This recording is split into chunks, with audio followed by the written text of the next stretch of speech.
नमस्कार दोस्तों। कहानी शुरू करने से पहले मैं आपको ये बताना चाहती हूँ कि अगर आप मोरल एंड मोटिवेशन कहानी सुनना पसंद करते हैं तो आप मेरे दूसरे चैनल एम्पावर द लाइफ पर आ सकते हैं। आपका वहाँ स्वागत है। द गोल्डन स्टोरीज में आपका स्वागत है। आइए सुनते हैं शिवानी जी की लिखी कहानी दंड। सिंह नर्सिंग होम में बड़ा सा ताला लटक रहा था।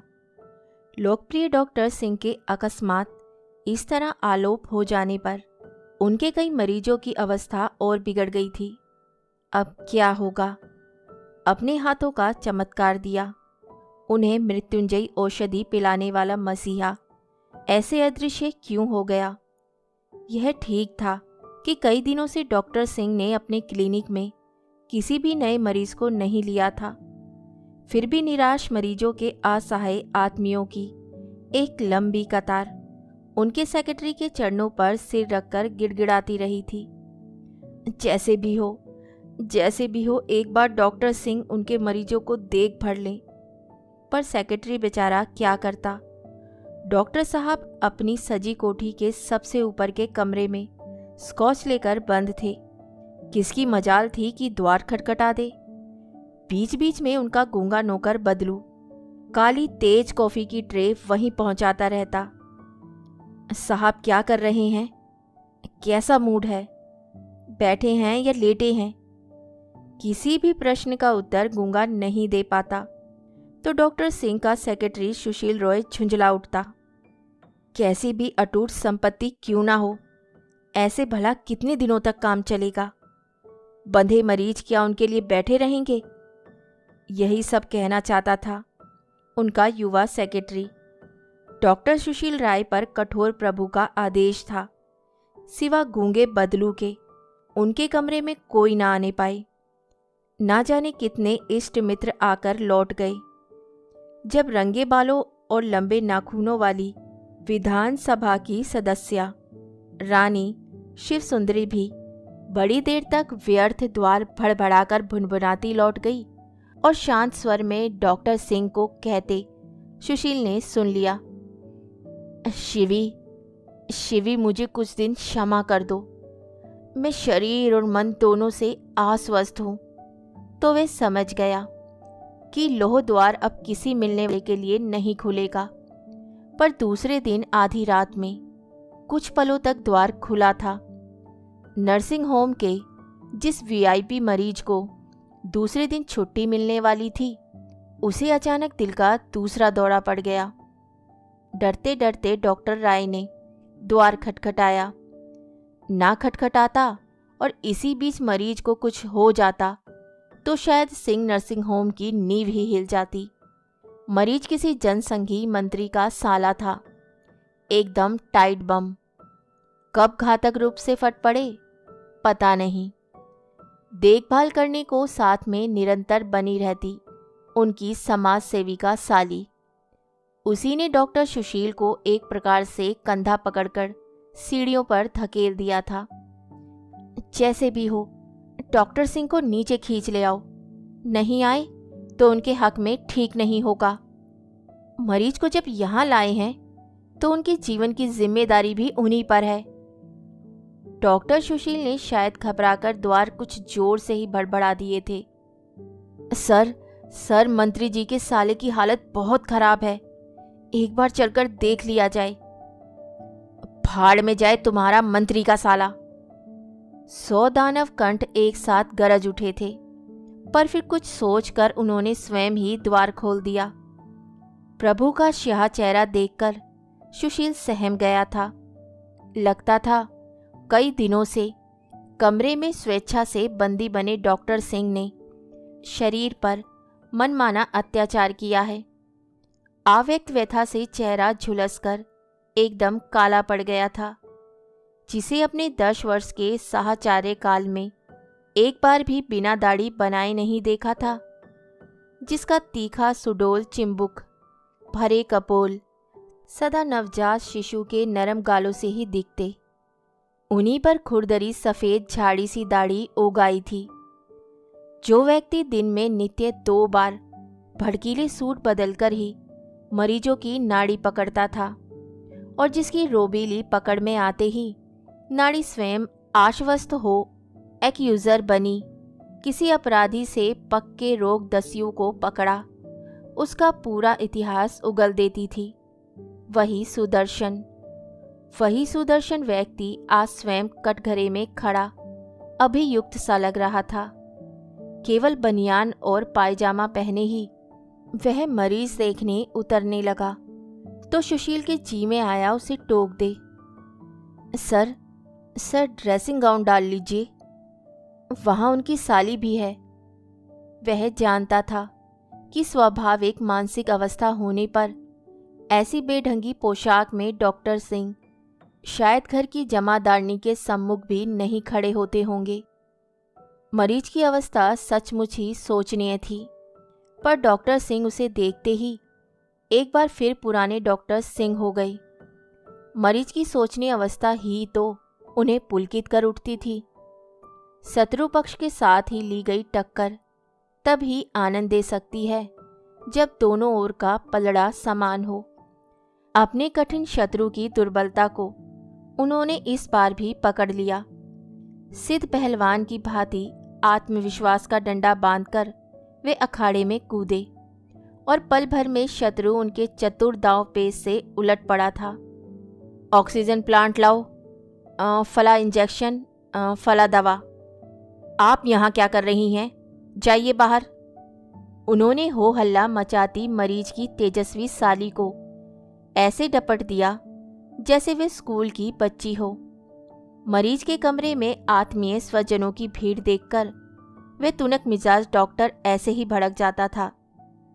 रात भर वे मरीज की छाती पर अपने हाथों से ऐसे मालिश करता रहा जैसे कोई स्नेही घोसी अपनी भैंस को रगड़ रगड़ कर नहला रहा हो। पो फटी तो मृत्यु द्वार से प्रत्यावर्ती रोगी चैन की नींद सो रहा था। समाजसेवी का साली विदुर जीजा के धड़क रहे हृदय पर हाथ धर एक बार फिर आश्वत हो बैठ गई थी। एक अद्भुत डॉक्टर की कृपा से काल कुठार इस बार भी उसके वैधव्य कल्पतरु के तने का स्पर्श भी नहीं कर पाया था। धन्यवाद देती, इससे पहले ही वह रूखा डॉक्टर धड़धड़ाता अपने कमरे में चला गया था और उसने कुंडी चढ़ा ली थी। विधि की भी कैसी विचित्र विडंबना थी कि सहस्त्रों मुर्दों में ऐसी जान फूंक देने वाला ये अनोखा जादूगर 8 दिन पूर्व हाथ बांधे खड़ा देखता ही रह गया था और बलवती मृत्यु अपनी शत सहस्त्र पराजयों का एक ही आघात में प्रतिशोध ले उसे अंगूठा दिखाकर चली गई थी। फ्रिज में धरे तरबूज के लुभावने रक्तिम अंतस्थल में छिपी घातक कुटिल मृत्यु मुस्कुरा रही है। ये तब पिता पुत्र क्या जानते थे। तरबूज की एक फाक तो पिता ने भी खाई थी, फिर मृत्यु पुत्र को ही क्यों ले गई। पिता और पुत्र भी क्या ऐसे वैसे थे? दोनों साथ साथ खड़े होते तो लगता कि 2 जुड़वा भाई खड़े हैं। डॉक्टर सिंह 50 से कुछ ऊपर ही थे, पर चाहने पर अब भी सहरा बांध सकते थे। न एक बाल सफ़ेद, न एक छुर्री। दिल्ली के उस्तर तबके के नारी समाज की प्रौढ़ सदस्याएं लुक छिपकर डॉक्टर सुशील से भेद लेने की चेष्टा करती। कौन सा हेयर डाई यूज़ करते हैं डॉक्टर सिंह? और जब हंसकर सुशील उनसे कहता कि डॉक्टर के व्यक्तित्व में किसी हेयर टॉनिक के विज्ञापन से चमकते उनके सिर से लेकर स्त्रियों को भी लजाने वाले और गोर चरण युगल तक सब कुछ विधाता प्रदत्त है, तो वे उसे अविश्वास से घूरकर चली जाती। दोष उनका भी नहीं था। डॉक्टर सिंह की मोती सी दंत पंक्ति देखकर 2-3 बार वर्षों तक स्वयं सुशील को ही धोखा हो गया था। यहाँ 32 वर्ष की आयु में ही सामने के 3 नकली दांत बनवाने में उसके 150 लग गए थे। उस पर भी दिल्ली के प्रसिद्ध डेंटिस्ट ने ऐसा ठगा कि जीभ का स्पर्श पाते ही तीनों दांत कागजी स्टल कॉक से उछलने लगे। आप ही का सा डेंचर बनवाना चाहता था सर। डेंटिस्ट कौन था आपका? उसने लड़कियों की भांति लजाकर पूछा था। डेंचर? डॉक्टर सिंह ठठाकर हंस पड़े थे। किसने कहा मेरा डेंचर है? हिलाकर देखो। वे फिर जोर जोर से अपने दांत हिलाने लगे। किसी डेंटिस्ट के बाप की हथौड़ी भी इन्हें हिला नहीं सकती। जानते हो इस डेंचर का रहस्य? टेढ़े होठों की हंसी हंसने पर वे कठोर व्यक्ति कितना मधुर लगने लगता था। चेहरे में अब भी न जाने कैसा नारी सुलभ आकर्षण था। भाई, मेरे जीवन के 50 वर्षों में आरंभ के 20 वर्ष छोड़ शेष 30 वर्षों में चीनी के एक कण ने भी मेरे दांतों का स्पर्श नहीं किया है। ठीक ही तो कह रहे थे वह। कृतज्ञ मरीजों के घर से आए ना जाने कितने मिष्ठान भरे टोकरे इधर उधर पड़े रहते। कभी रानी शिव सुंदरी अपनी कार में भरकर ले जाती, कभी नौकर चाकर नाक मुंह से ठूसते। अरे बेटा, अंधाधुंध के राज में गधा पंजीरी खाए।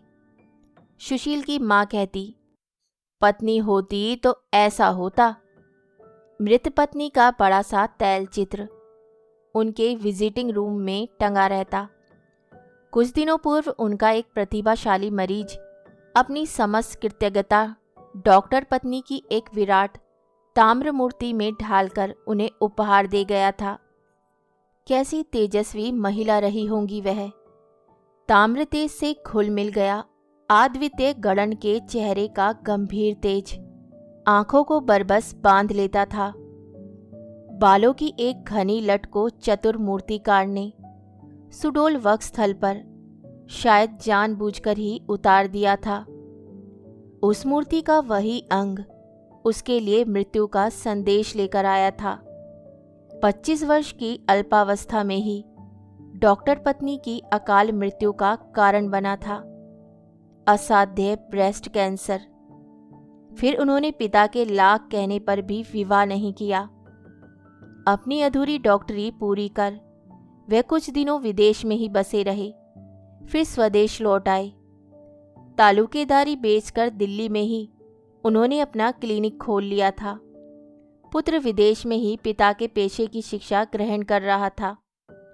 पिछले ही वर्ष वे आश्चर्यजनक रूप से छोटी अवस्था में SRCS कर लौटा और अनायासी पिता की दक्षिण भुजा बन गया। पुत्र प्रेम के लिए जिस अर्धांगिनी के विरह की कफनी उन्होंने स्वेच्छा से ही ओढ़ ली थी, उस त्याग का पुरस्कार दे दिया स्वयं पुत्र ने। पिता लाखों में एक सर्जन था तो पुत्र लाखों में एक चिकित्सक। पिता वाम हस्त से भी कठिन ट्यूमर चीर कर ऐसे रख देता जैसे सुगृहिणी सदे हाथों से अचार का नीम चीरती है, जैसे सुगृहिणी सदे हाथों से अचार का नींबू चीरती है। और पुत्र उसी अनुभव के अंदाज से औषधि के मसाले भर देता।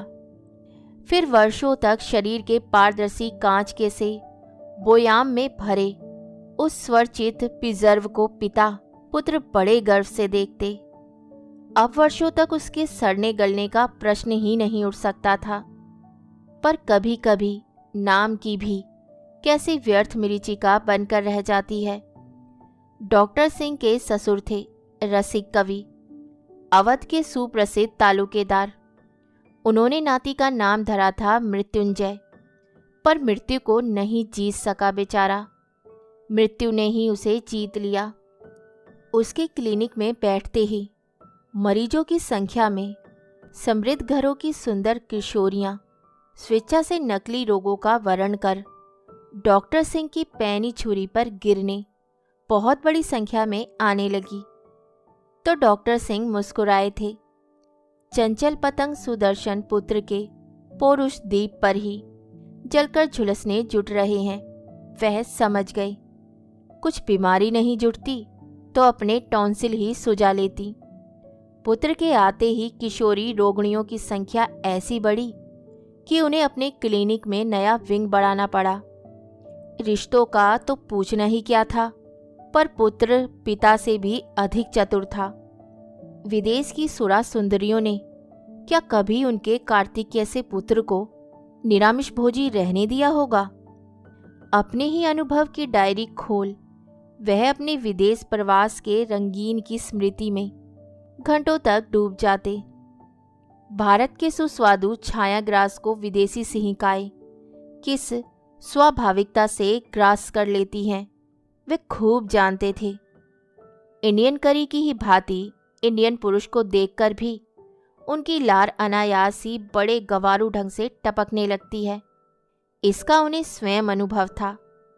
पुत्र के चेहरे को देखकर वे संतुष्ट हो गए थे। वे चेहरा अनुभवहीन युवक का नहीं था।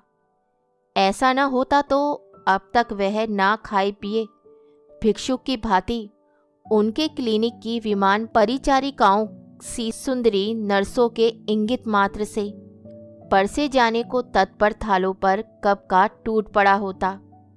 स्वयं विदुर पिता के मिलने वालों में आकर्षक मिलने वालियों ही की संख्या अधिक रहती।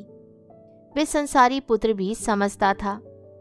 माँ की आदम कद ताम्र मूर्ति की ओर कभी डॉक्टर सिंह आंख उठाकर भी नहीं देखते, या शायद देख नहीं सकते, यह वे खूब समझता था।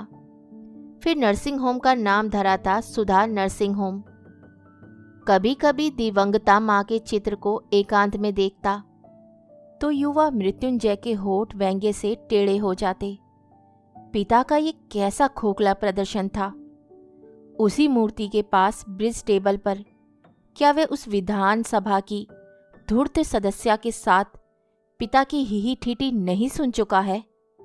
जिस पति को अपनी पत्नी से सच्चा प्रेम होगा वह कम से कम अपनी कोठी, किसी कॉलेज या उद्यान पार्क का नाम अपनी पत्नी के नाम पर कभी नहीं धरेगा। सुशील, उसने एक दिन अपने मित्र डॉक्टर सुशील से हंसकर कहा था, सच पूछो तो मुझे ताजमहल देखने की कभी इच्छा नहीं हुई। ये सब दिखावा भला क्यों? अरे, अपनी बीवी को चाहते हो तो सारी दुनिया में अपनी मोहब्बत का ढोल क्यों पीटते हो जी? और सचमुच ही उसने जिद कर क्लिनिक से अपनी दिवंगता माँ का नाम हटा दिया था। पर पिता की समस्त दुर्बलताओं को जानने पर भी वह स्नेही पुत्र पिता से एक क्षण भी विलग नहीं हो पाता था। शॉयलॉक सा क्रूर पिता मरीज के प्राण जाने से पूर्व भी अपनी ऊंची फीस का बीमा करवा लेता है। यह मृत्युंजय से छिपाना था। पिता की आसव से आसक्ति, नारी लोलुप चटोरी जिह्वा, कुछ भी लुका छुपा नहीं था। पर फिर भी स्वेच्छा से अनजान बना वह डॉक्टर सिंह के समस्त दुर्गुणों को काला पर्दा डालकर ढांप देता। पुत्र के इसी क्षमाशील व्यक्तित्व को देखकर पिता ने संतोष की सांस ली थी। पर ठीक तीसरे महीने ही वर्षों से मित्र बना हुआ पुत्र अचानक शत्रु बनकर कलेजे में खंजर भोंक देगा, वे क्या जानते थे।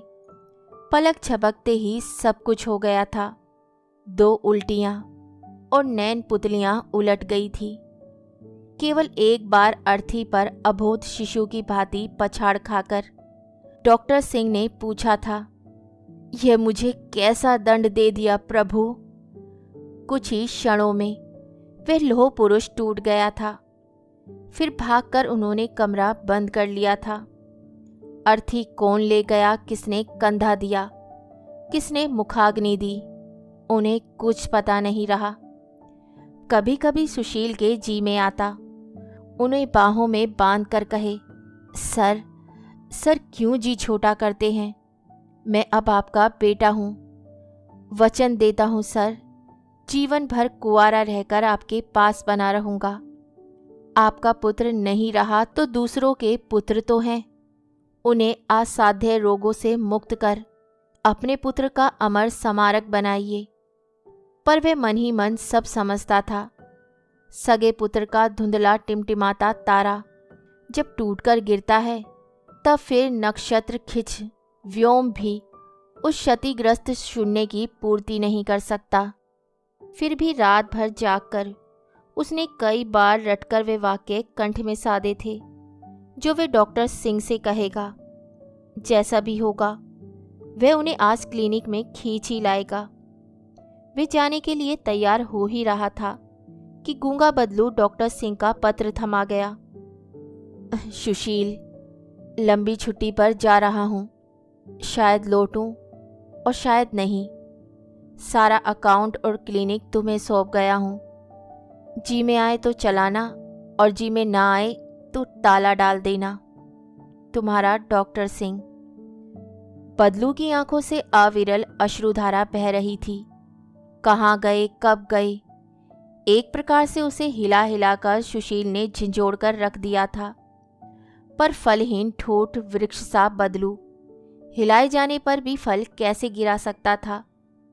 गूंगी जीवा को बड़ी चेष्टा से हिलाकर उसने कहा, पफ पफ। फिर विवशता से शून्य में फैले दोनों हाथों के दुहत्तड़ माथे पर मार दिए। डॉक्टर सिंह लूप लाइन की उसी गाड़ी में जाकर बैठ गए थे जिसमें 28 वर्ष पूर्व बैठे थे। यह कौन जान सकता था? वीरभूम का युग पुरुष करवट बदल कर शायद बेसुध पड़ा होगा। जहां से एक बार सांस रोककर भाग आए थे वहीं अब फिर सांस रोककर भागे जा रहे थे। क्या खींच रहा था उन्हें? गंगा माटी के बीच सरपणी सी बल खाती कोपाई नदी या वर्षा से भीगी संथाल झोपड़ियों की खसके भीगे पंखे सी सुगंध या कच्ची संथाल ताड़ी सी मादक स्मृति, जीवन के रस से छलकती गागर जब रीति होकर ढुलक गई तब इस ग्राम की स्मृति ने उन्हें क्यों पुकारा? पिता के अतरंग मित्र थे वीरभूमि के जमींदार सुधीर रंजन रॉय चौधरी। पूजा की छुट्टियों में उन्हें संतानहीन जमींदार स्नेही दंपत्ति द्वय का अतिथि बनकर वे गोवालपाड़ा गया था। अपने विदेशी मित्रों के लिए बनाए गए अतिथि गृह को स्नेही जमींदार साहब ने उसके लिए खोल दिया था। एकांत में तुम मन लगाकर परीक्षा की तैयारी कर सकते हो, यहाँ कोई विघ्न डालने नहीं आएगा, उन्होंने कहा था। वे स्वयं नित्य ही व्याघात डालने पहुंच जाए तो भला कोई क्या कर सकता था?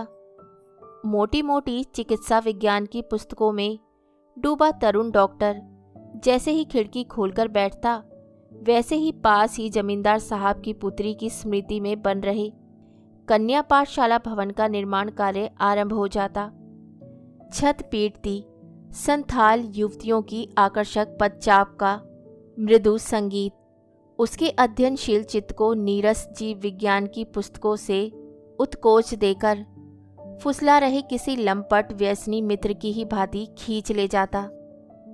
राजा गोलो सरके सरके, रानी गेलो कांची सरके, ओ राजार छाते पड़े गेलो जले, रानी हासिलो मने मने। मतलब राजा पक्की सड़क पर चल रहा है, रानी कच्ची सड़क पर। राजा का छाता पानी में गिर पड़ा और रानी मन ही मन हंसने लगी। कभी कभी सरल संथाल भाव व्यंजना सुनकर डॉक्टर मन ही मन हंसने लगता। फिर देखता पतली रज्जू सोपान के टेपोज पर किसी सर्कस सुंदरी की सहज भंगिमा से चल रही कतारबद्ध संथाल किशोरियां खिलखिलाती गारा सीमेंट ढो रही हैं। सांचे में ढले अंग, चिकना मोहक मरोड़ में बंधा पंखे के आकार का संथाली जूड़ा, काले कोबरा की सी चिकनी काली खमकती नंगी पीठ, घुटनों तक बंधी धोती और चेहरे के काले रंग का विरोधाभास प्रस्तुत करता लाल जवा का फूल। कभी किसी सुडोल वक्षस्थल से अचानक ही उस युवा डॉक्टर की निर्दोष आंखें टकरा जाती और वह सहम कर आंखें फेर लेता। पर जिन्हें देखकर वे लजाकर आंखें फेरता उन्हें लजाने का ना अवकाश था ना चिंता। शायद उसका चित्त पढ़ लिख कर सयाना हो गया था और उन अनपढ़ प्रकृति की निर्जन वनस्थली में जन्मी पली वन कन्याओं का चित्त था शिशु सा निष्कपट निर्दोष। अबोध शिशु को क्या कभी अपने नग्न अंगों की लज्जा डस सकती है? कभी कभी ठेकेदार के कर्कश स्वर में एक ही नाम की बार बार आवृत्ति होती, अरे ओ चांदमणि, चांदमणि, तू छोकरी अपने को समझती क्या है री? अपने इस रूप का इतना घमंड क्यों है री तुझे? अति रूप से ही जनकसुता हारी गई थी, इतना याद रख छोकरी। तब से अब तक एक ही तसला गारा लाई है। अति रूप से हरे जाने का भय दिखाकर डराई गई उस सुंदरी जनकसुता को देखने का लोभ एक दिन सिंह भी अपने संवरण कर सका। तसला सिर पर धरे ढीठ चांदमणि जानबूझकर ही अलस मंथर गति से चली जा रही थी कि बूढ़ा ठेकेदार कर्कश स्वर में चीखा, तुमसे अब काम नहीं होने का। घाघू से आज ही कहना होगा कि तुझे अब बीरू को सौंप दे। एक लाठी धरेगा बीरू और ये कमर की लचक पचक सब भूल कर रह जाएगी। खिलखिलाकर चांदमणि हंसी और चौंक कर डॉक्टर की आंखें स्वयं उठ गई। बांसवनों के झुरमुट से घिरे उस जंगल में संध्या नित्य समय से कुछ पूर्व ही उतर आती थी। झुटपुटे अंधकार के मलान कैनवस पर तसला धारणी मुग्धा की वह सांवली सलोनी छवि सिंह को किसी कलाकार के बनाए काले लिनोकट सी ही आकर्षक लगी। चटपट उसने खिड़की बंद कर दी। अच्छा, तो वह थी घाघू की बेटी। एक दिन वह कुछ कह तो रहा था कि उसकी एक ही बेटी है, उसने सगाई भी कर दी है, पर ठेकेदार के यहाँ काम कर रही है। कुछ पैसा कमा लेगी तो ब्याह देगा। घाघू माझी जमींदार साहब का संथाल भृत्य था और उन्होंने उसे मित्र पुत्र की सेवा के लिए वहीं भेज दिया था। काले हपसी सा वे चुपचाप रहने वाला भृत्य परदेसी नवीन स्वामी की भाषा ना समझने पर भी उसके एक एक आदेश को ऐसे पूरा कर देता कि सिंह दंग रह जाता। जैसे कद्र कुत्सित पिता की पुत्री ऐसी सुंदर कैसे हो गई। बड़ी देर तक पुस्तकें पढ़ता सिंह दूसरे दिन देर तक सोता रहा। अचानक तीखे अपरिचित नारी कंठ को सुन वे हड़बड़ाकर उठ बैठा। देखा उसकी खिड़की पर खड़ी सुंदर चांदमणि ठेकेदार को अंगूठा दिखा रही है। वे जिस भाषा में हंस हंस कर अपनी सखियों से जो कुछ कह रही थी उसका एक शब्द भी सिंह के पल्ले नहीं पड़ा, पर अंगूठा प्रदर्शन की विजयी मुद्रा वह जान गया कि वह अब ठेकेदार के यहाँ काम नहीं करेगी। अचानक उसने खिड़की बंद कर दी और उसकी ओर मुड़कर हंसने लगी। दूर से आकर्षक दिखने वाली ये श्यामा मांगी निकट से देखने पर निश्चित रूप से सुंदरी थी। मोती जैसे उजले दांतों की मनोहारी पंक्ति को पहले सिंह देखता रहा, फिर अचानक उसे स्मरण हो आया कि वह केवल नाइट सूट का पायजामा ही पहनकर सो रहा था। उसका चेहरा लाल हो गया। कैसी बेहया लड़की थी यह। उसके नग्न शरीर को कैसी मुग्ध दृष्टि से देख रही थी। प्रकृति भी कैसी उल्टी गंगा बहा रही थी। कौन हो तुम? यहाँ कैसे चली आई? सी ने विवश स्वर में हाक लगाई। तभी उस वन कन्या ने मराल ग्रीवा को झटके से पीछे कर अपनी पहाड़ी झड़ने की सी मीठी हंसी से कमरा गुंजा दिया। चेंचा दिस केनो रे बाबू?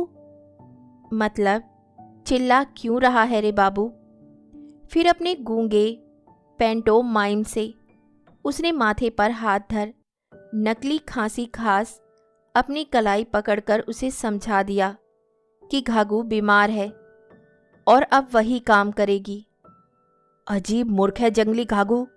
अपनी इस सुंदरी चंचल पुत्री को उसने परदेसी युवक के कमरे में भेज कैसे दिया?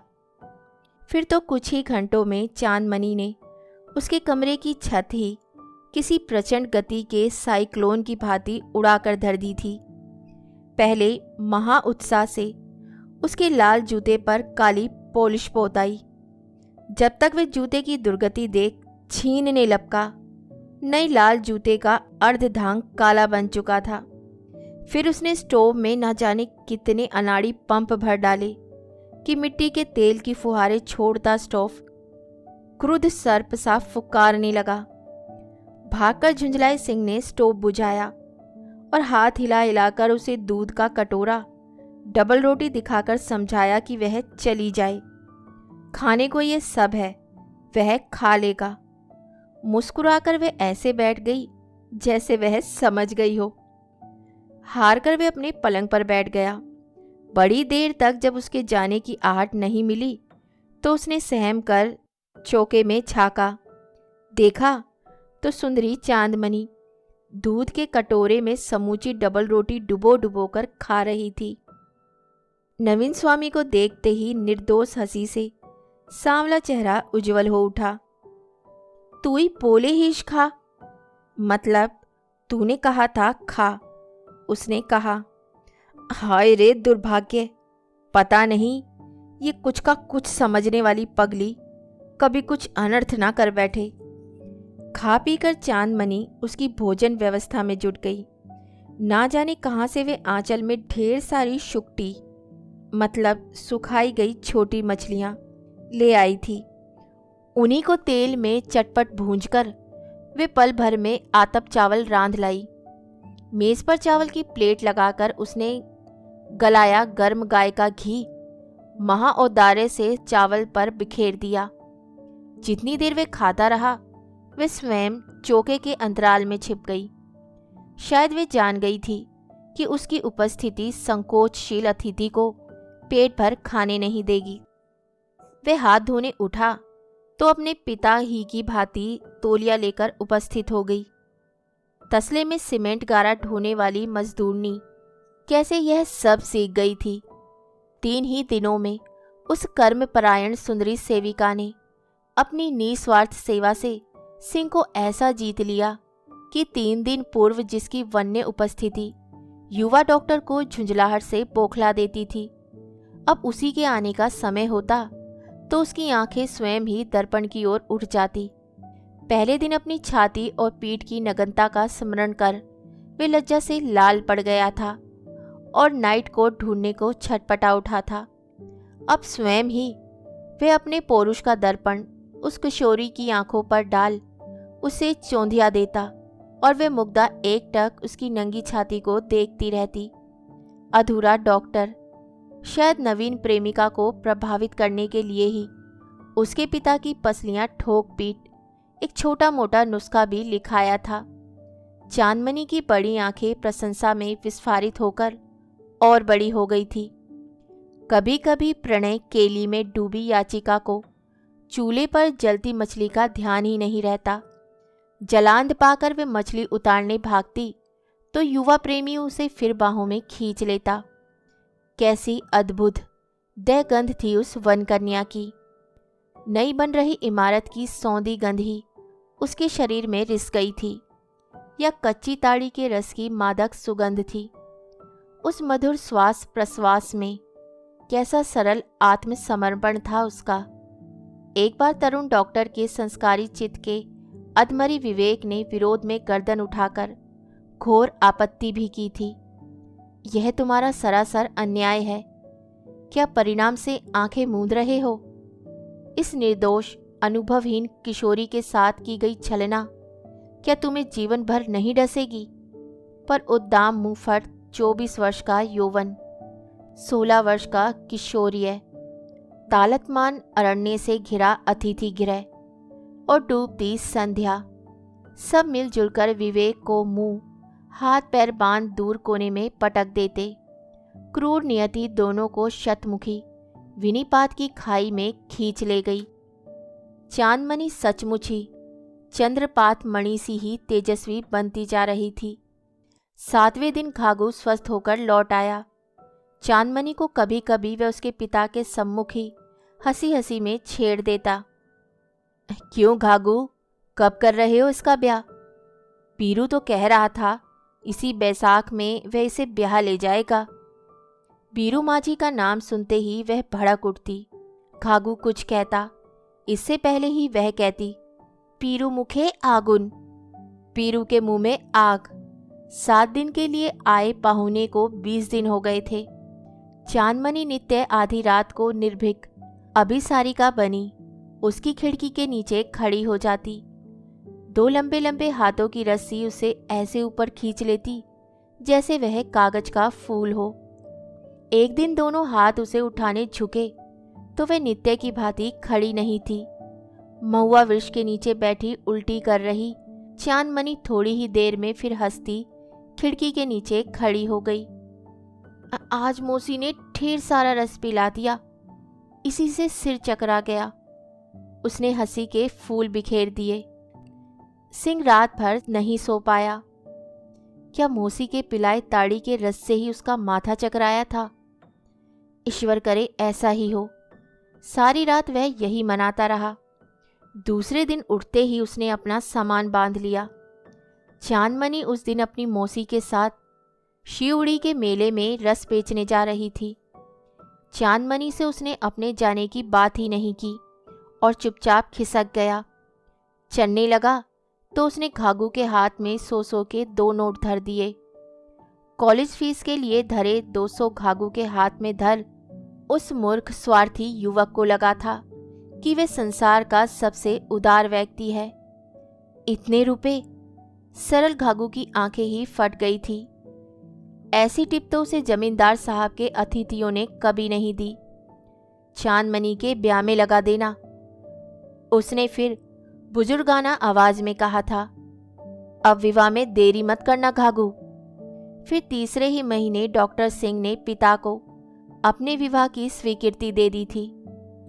इतने वर्षों तक अपने वैभव और प्रभुता के मद से अंधा बना वे जानबूझकर ही अतीत को सशक्त भुजाओं से पीछे ढकेलता रहा था। पर आज उन सशक्त भुजाओं की शक्ति चूक कर रह गई थी।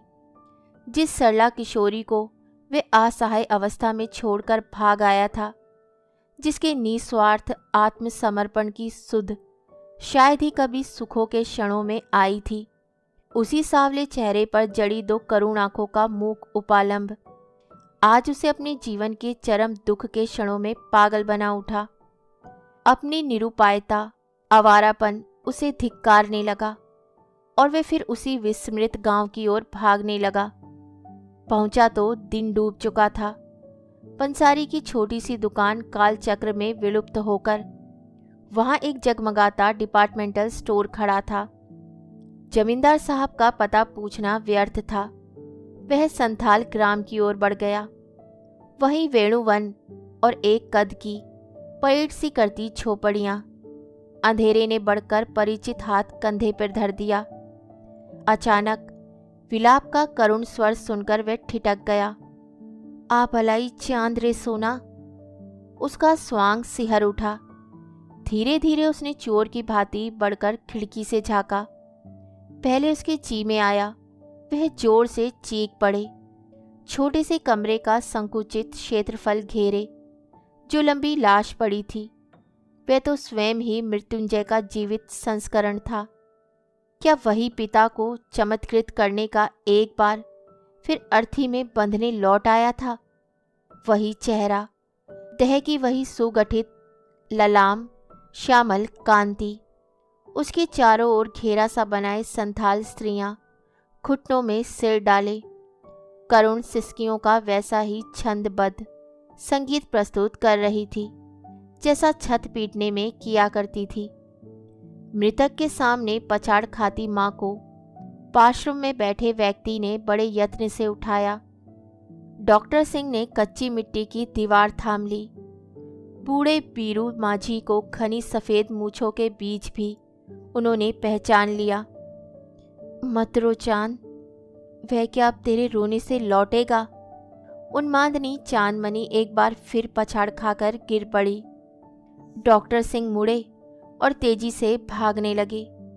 कुछ पलों के लिए शायद वे सचमुच ही मानसिक संतुलन खो बैठे थे।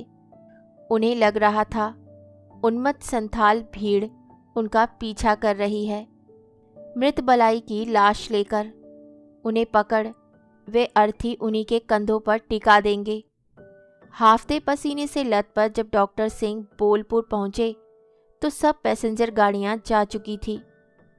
पर मुझे तो अभी जाना है, उन्होंने फटे स्वर में कहा। अभी कोई गाड़ी नहीं जाएगी साहब, छोकरे स्टेशन मास्टर ने उस विक्षिप्त से व्यक्ति के प्रश्न के उत्तर में कहा। एक मालगाड़ी यार्ड में अवश्य खड़ी है, 8वें दिन कलकत्ता पहुंचेगी, चाहे तो उसी में चले जाइए। पर उसके व्यंग्य को ग्रहण करने की अवस्था भी शायद उनकी नहीं रही थी।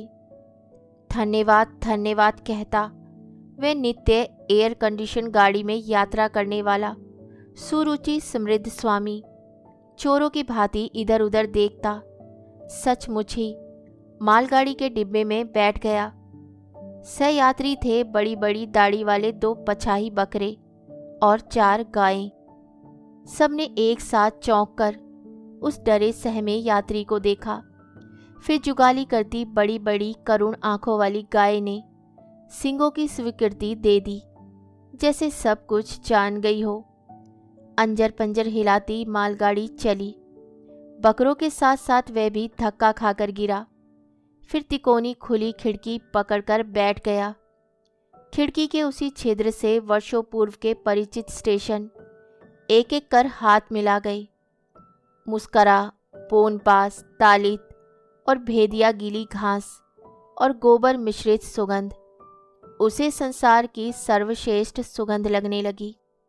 अपनी दोनों परिष्कृत रुचि के नथुने भींचकर उसने आंखें मूंद ली। पास खड़ा दड़ियल पचाही बकरा उसका घुटना चाटने लगा। शायद एक पशु ने दूसरे पशु को अब पहचान लिया था। हिलती मालगाड़ी के कंपन से टुनटुनाती गाय के गले की घंटियां बज रही थी। डॉक्टर सिंह को लगा वे किसी पवित्र देवस्थल में बैठे हैं और उसी मंदिर की नन्ही घंटियां बजने लगी हैं। मुझे ये दंड क्यों दिया प्रभु, क्यों दिया? 15 दिन पूर्व जवान बेटे की अर्थी पकड़ इस मूर्ख ने विधाता के न्यायालय में अपनी तर्कहीन नालिश की थी, जिसने जीवन भर कभी जन्मदाता का स्मरण नहीं किया।